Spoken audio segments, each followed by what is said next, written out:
Saudi അധികൃതർ ഒരാഴ്ചയ്ക്കുള്ളിൽ 20,688 പേരെയാണ് അറസ്റ്റ് ചെയ്തതെന്നാണ് ഇന്ന് സൗദി പ്രസ് ഏജൻസി റിപ്പോർട്ട് ചെയ്തത്. താമസ നിയമങ്ങൾ ലംഘിച്ചതിന് ആകെ 12,372 പേരെ പിടികൂടി.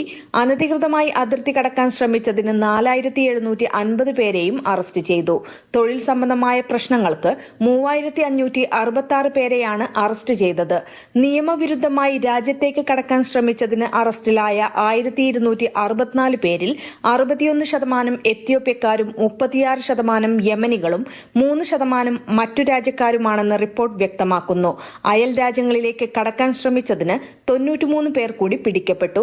നിയമലംഘകരെ കൊണ്ടുപോകുന്നതിലും പാർപ്പിച്ചതിലും പങ്കാളിയായതിന് 27 പേർ കൂടി അറസ്റ്റ് ചെയ്തതായി SPA റിപ്പോർട്ട് ചെയ്തു.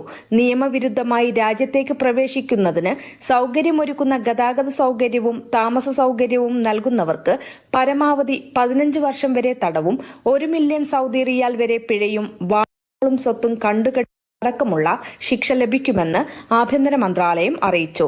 സംശയാസ്പദമായ നിയമലംഘനങ്ങൾ ശ്രദ്ധയിൽപ്പെടുന്നവർ വിവരം നൽകണമെന്നും അധികൃതർ ആവശ്യപ്പെട്ടിട്ടുണ്ട്. Mathrubhumi news, Jeddah.